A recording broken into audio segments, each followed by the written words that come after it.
After ng intense reveal na isang peking Prince Wobble pala ang kasama ngayon ni Kurapika, ay ngayon lumabas ng spoilers para sa parating na chapter 413 ng Hunter x Hunter ay sa wakas mawitness na natin ang pasilip sa isang napakatinding paparating na chapter na magpapabago talaga sa mga misteryo sa arc na to. Isang spoiler na tsak na magpapabigla at magpapahype sa inyo ng gusto mga kaibigan. Pero disclaimer muna, spoilers pa lang po ito, hindi po ito ang full chapter review. Kaya subject to change, kulang at hindi pa accurate ang ilang mga impormasyon na ilalahad ko ngayon. Kaya may huwag na natin patagalin pa. Let's go. Nagsimula eksena 30 minutes bago ang deklarasyon ng special martial law ni Prince Benjamin. At may kita ang kabaong ni Hulkenberg na inihatid na patungo sa lagayan ng Haring Huiguro sa mga labi ng kanyang mga anak na namatay. Sa next scene ay may kita na nang nailagay na sa lagayan ng mga patayang katawan ni Hulkenberg ay napansin ng hari na di umapoy ang nasa tapat nito. Kaya na-realize niya na buhay pa raw ang soul ni Hulkenberg at kasalukuyan pa ring lumalaban. On the next scene ay may naramdaman si Benjamin na isang pagbulusok na naman ng aura mula sa ability ni Hulkenberg. And it appears in this scene na alam ni Benjamin na buhay pala ang soul ni Hulkenberg sa loob ng katawan ni Balsamico at ang katawan lang ni Hulkenberg ang namatay. Sa parte naman ni Hulkenberg ay sabi niya na imposible raw mapakonvince niya ang kanyang kuya na siya pa rin raw si Balsamico kapag magkita na sila ulit. Kaya may gusto raw siyang itry na isa sa kanyang mga naisipang possibility gamit ang kanyang ability. Kaya may kita si Hulkenberg kasama ang mga supporters nito na nasa likod at ifinire na ni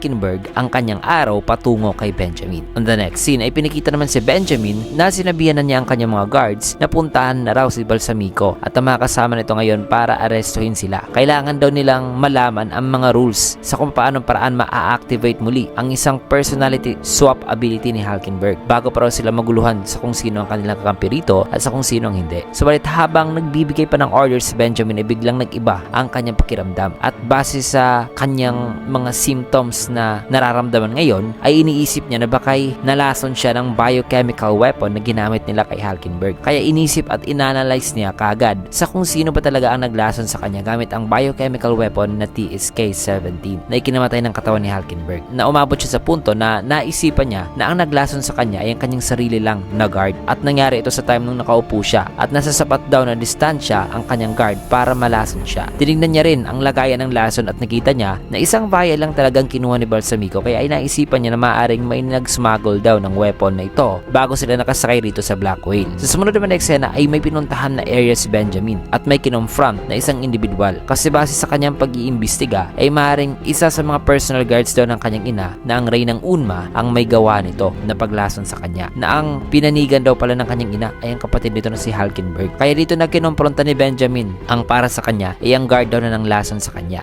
at yan ay walang iba kundi si Furikov pala na sinabihan niya ito na bakit at ano raw ang gusto nitong makamit na nagawa niya ito sa kanya. Sagot naman ni Furikov na hindi raw niya trinidor ang prinsipe pero hindi niya rin naman daw dinideny na siya raw ang naglason sa kanya. Pero magpapaliwanag naman siya ngayon. Kaya hinayaan siya ni Benjamin na magpaliwanag muna. At dito na inireveal ni Furikov na isa pala siyang anak ni Beyond at may sumpa raw na nakalagay sa kanya na hindi raw natatanggal at na-activate pa ito pag mamamatay siya. At dahil sa sumpa na yan ay threaten daw siya ng ina ni Benjamin na ang Reynang Unma na ipapa-activate daw ng Reyna kay Beyond ang sumpa na nakalagay kay Furikov kung hindi raw papatay ni Furikov si Benjamin. Kasi pumanig pala ang Reyna kay Hulkenberg dahil dito ay ginamit daw ni Furikov as an advantage ang panakot na yon ng Reyna. Kaya pinoison niya raw si Benjamin para mapaniwala ito na natakot talaga siya. When in fact ay sinadyaan niya lang palang mapoison si Benjamin. Kasi kapag si Furikov daw kasi ang unang mamamatay ay although kahit may prinsipe na matatarget ng kanyang sumpa ay ang mas kinaka-concern daw niya ay ang possibility na pwede raw maapektuhan ang Nen Beast o ang Guardian Spirit Beast ng Prinsipe Benjamin kung mamamatay itong si Furikov at ma-activate ang sumpa. Dahil dito, ang ginawa raw ni Furikov ay ang tinatawag daw na curse back na ang pag-reflect daw sa sumpa na may kinalaman sa pagpatay sa Prinsipe nang di niya na kailangang magpakamatay para ma-activate ang sumpa dahil na nilason na lang niya si Benjamin. At dahil sa ability daw ng Guardian Spirit Beast ni Benjamin ay kapag mamamatay raw si Benjamin at iiwan na rin ito ang kanyang mortal na katawan, si Benjamin ay magta-transform daw bilang isang panibagong nilalang o bilang ang kanyang Guardian Spirit Beast mismo para may pagpatuloy pa rin ang goal nito na maging hari sa bansang Kakid. So grabeng revelasyon yan mga kaibigan. Kasunod yan ay sabi pa ni Furikov na wala raw siyang pagsisisi sa mundong ito kahit na mamatay man siya dahil sa rebound o sa possible rebound ng sumpa. Sabay dito na inireveal ang ability ni Furikov na may pangalang Combo Master, na kaya niya raw palang basahin ng Nen ability ng isang tao sa pamagitan daw ng pananatili nito sa tabi nito for a period of time. The more na complicated daw ang isang ability ay the more na mas maraming oras ang kanyang ginugugol sa pagbasa sa ability nito. Kaya kailangan niyang manatili sa tabi nito in a certain period of time. At the same time ay matapos niyang mabasa raw ang ability ay nakapag-form raw siya ng isang combat gear na nakadesign either na pang counter o pang support sa binasa niyang ability. Ang pag-form naman daw ng combat gear ay equal daw sa reading time na ginugol niya sa isang ability. Habang binabasa niya rin ang isang ability at habang fino-forge ang weapon o combat gear ay hindi raw siya nakagamit ng Hatsu o kahit ano pang ability gamit ng kanyang Nen. Matapos ang paliwanag ni Furikov ay pinuri naman siya ni Benjamin. Kasunod niyan ay yun na nga balik sa moment noong sa chapter 410 ay may kita na naghanda na rin si Benjamin na sabing siya na raw ang bahala kay Camila at Cherednik. Kailangan niya ng kumilos within sa kanyang time limit para patayin daw ang lahat ng mga prinsipe at pagkatapos ay gagawa raw siya ng isang opisyal na deklarasyon ng pagiging hari ng Kakin. Inactivate niya rin ang ability ng kanyang yumaong na guard para maging espiya kay Prinsipe Camila na kasalukuyang nagpapamasahe at naobserbahan ni Benjamin gamit ang ability nito na ang ability ni Camila ay isang counter attack type na kung papatay niya ito ay gaganti naman ang Nen ito kapalit ang buhay ng pumatay para mabuhay muli ang Prinsipe Camila. At base yan sa footage na nakita ni Benjamin mula sa Nen ability ng kanyang guard na ginamit niya ngayon. Also, pinapahanap din ni Benjamin ang mga prinsipe gamit ang kanyang mga guards. Kada prinsipe ay may pinadala siya, lalo na sa prinsipeng Mariam na kasalukuyang nakatago sa Nen Dimension na binuo ng Guardian Spirit Beast nito. Also, balak sana ni Benjamin na torturein muna si Cherednik bago ito patayin. Pero wala na raw kasi siyang time para gawin yan. Kaya sinabihan ni Benjamin ang lahat na i-notify daw ang lahat ng mga sundalo na by 2:15 PM ay magdedeklaran raw siya ng special martial law. Na-mention rin ni Benjamin na base sa pagbasa raw ni Furikov sa ability ng kanyang Nen Beast ay kung magmamatch daw ang ability ng kanyang Nen Beast sa kagustuhan niya maging hari ay magtatranscend daw itong si Benjamin